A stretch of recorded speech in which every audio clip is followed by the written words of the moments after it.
Hello and welcome again to the Writer Review. This is Eric Rudd Writer, and this week we're going to be taking a look back at the 2005 political thriller titled Syriana.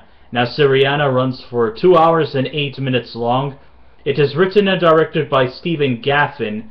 Stephen Gaghan, of course, was known for writing the 2004 movie Traffic, which was directed by Steven Soderbergh.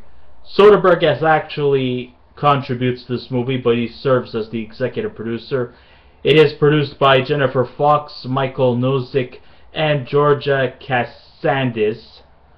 The score was done by Alexandre Desplat, the cinematography by Robert Elswit, and the editing was done by Tim Squires. And it was distributed by Warner Brothers, and it stars George Clooney, Matt Damon, Amanda Peet, Jeffrey Wright, Christopher Plummer, Tim Blake Nelson, Chris Cooper, and Alexander Siddig, amongst many others.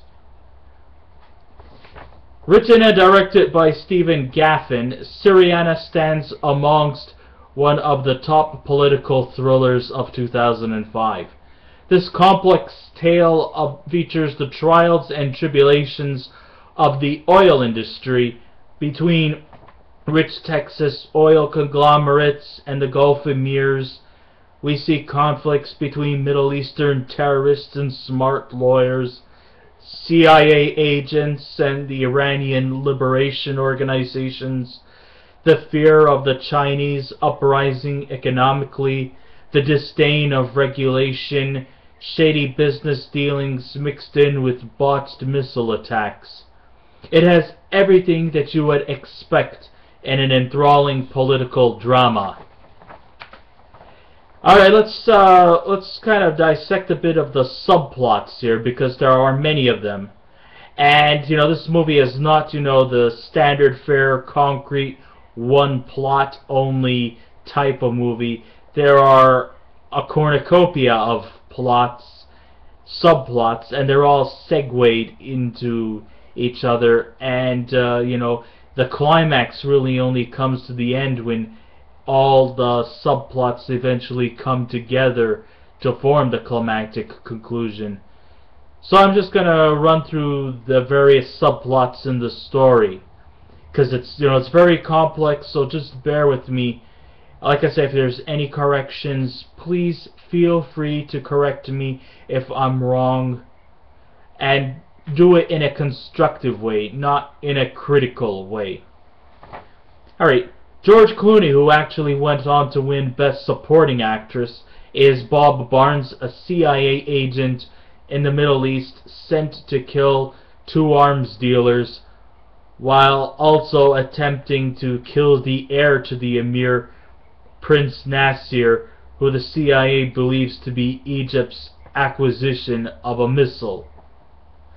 Another story has Matt Damon. He is an energy analyst named Brian Woodman, who lives in Switzerland with his wife and his 2 kids. His son unfortunately died in a pool accident.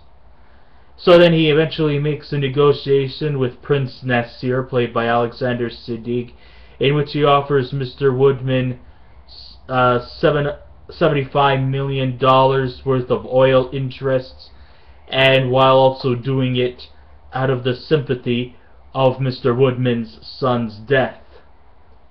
Jeffrey Wright is a smooth, slick, debonair attorney named Bennett Holiday, who is looking into the merger between 2 oil companies. One of them is Connex, who's unfortunately lost a substantial amount of cash because of Prince Nasser's negotiation with the Chinese. So Connex lost a substantial amount of money. Meanwhile, a rival oil company, a smaller, low-prolific company called Killeen, they actually racked up a huge buttload of cash because of getting the green light to open oil foundations in the country of Kazakhstan. So now K'nex and Killeen are negotiating to find a merger, while Jeffrey Wright is trying to look into where the morality is between, merging with K'nex and Killeen. Of course, he also has to deal with some very, very shady businessmen who don't seem to really quite give a damn about morality or ethics, and actually they pry upon corruption.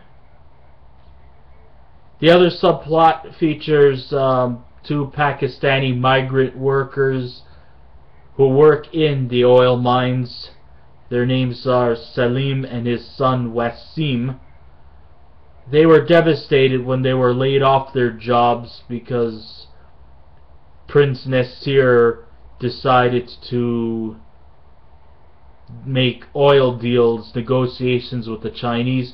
So now Salim and Wasim are now unemployed, and they can't seem to get a job in Saudi Arabia or Jordan. I don't really quite remember. I know it's some Arab country, because of the fact that they speak Urdu and not Arabic. So they are left with no choice but to attend an Arabic school, but then eventually they join forces with an Islamic fundamentalist who comes to pay a visit, and eventually this fundamentalist leads them on a suicide attack mission. Another subplot sees an ailing emir in Saudi Arabia as he passes his... He seems to is not in favor of his oldest son Nasir from taking over as the new emir, because of the fact that Nasir would rather want to have a more diverse economic stature. He also seems to be on a more liberal agenda.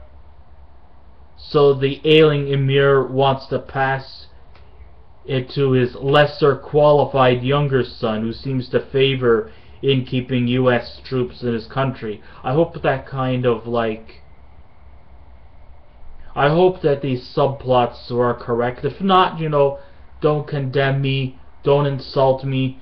This is just sort of my interpretation that I got. If you wish to correct me, like I said, always be polite, be courteous, and I'll accept any kind of mistake that I made in this. But I think I seem to have gotten the gist of what the story was about. From the guy who wrote the 2001 Oscar-winning film Traffic, Gaghan wrote the script inspired from the memoirs of CIA agent Robert Baer, and the title derives from the representation of a reconfigured Middle East. Sure, it definitely comes as to no surprise that Gaghan thinks that the oil trade is really not much different to selling dope. I mean, there's shady deals mixed with exciting thrills, and if one error is made, then it'll be that one error that you wish you had never committed. With a huge ensemble of talented thespians, the international globe-jumping and the scintillating film's depth stands alone like no other. Much like the ever-powerful film The Interpreter, Syriana is surely going to make your brain active. In fact, it's going to puzzle you, it's going to overwhelm you, but I think that is the consequence you're willing to have to accept if you're going to watch this movie. Running for just over the 2-hour mark, this film has enough fortitude to could have lasted a half an hour longer. So looking pudgy and bearded, George Clooney is Oscar material, and has that bear-like instincts in him as grizzled CIA agent Bob Barnes, whose mission is to go to Iran to put a stop towards illegal trafficking in the Middle East. Matt Damon, he's equally poignant as the giddy young energy analyst named Brian Woodman, who reluctantly cashes in a family incident in the form of an alliance with Persian Prince Nasir, played by Alexander Siddig. Jeffrey Wright has an engaging subplot as the debonair Washington, D.C. attorney Bennett Holiday, who has his hands full in oil, that is, as he's about to propose a monstrous merger with a top oil company while shutting out the Gulf. Meanwhile, Jimmy Pope, played by Chris Cooper's oil company Killeen, has been bribed to get drilling rights in the country of Kazakhstan. Not one subplot conveys any kind of bias towards Americans, just like not every Middle Eastern civilian is all entirely corrupt or evil. So therefore it refrains from having some sort of a Republican agenda going for it, or a Democratic one. You know, in the way when you look at this film, you think that there's really not, you don't really necessarily need to have a political agenda to watch this movie. You're here to watch this movie to be enlightened, to be educated, and whether you're a Republican or a Democrat, it should not be the focal standpoint. In an unbiased perspective, I'm sort of giving the impression that Prince Nasir is the incumbent good guy, while Mr. Holiday's superior, Dean Whiting, played by Christopher Plummer, is nothing more than a merciless antagonist who wants nothing more than just to make money.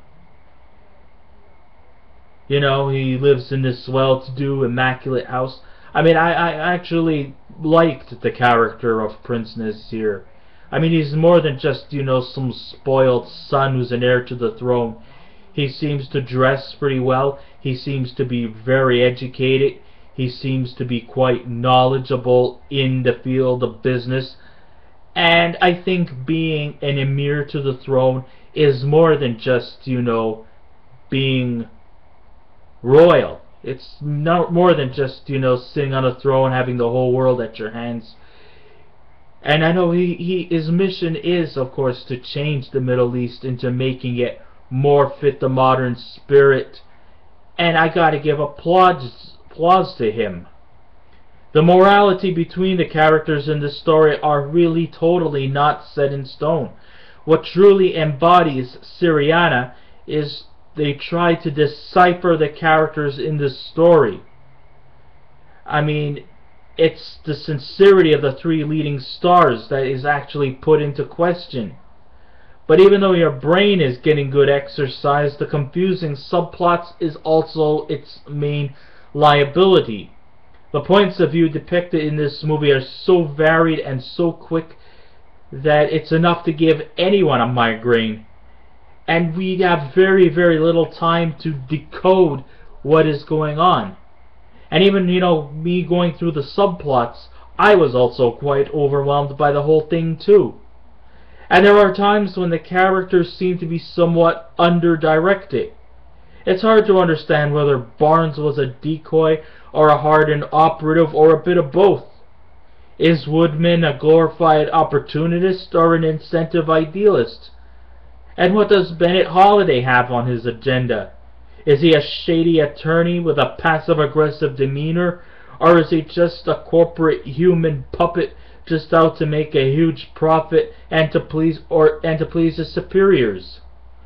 And sure, like most political thrillers, character development outweighs action, so the activity is virtually micro.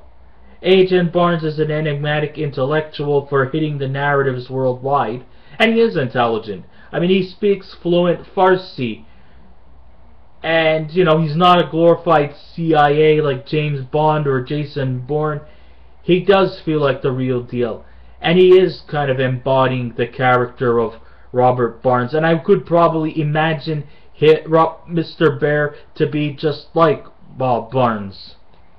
Syriana can be both depicted as both provocative and at times a bit out of place. However, Gaghan is less interested in heroics and more focused on the system as much as it can be unraveled.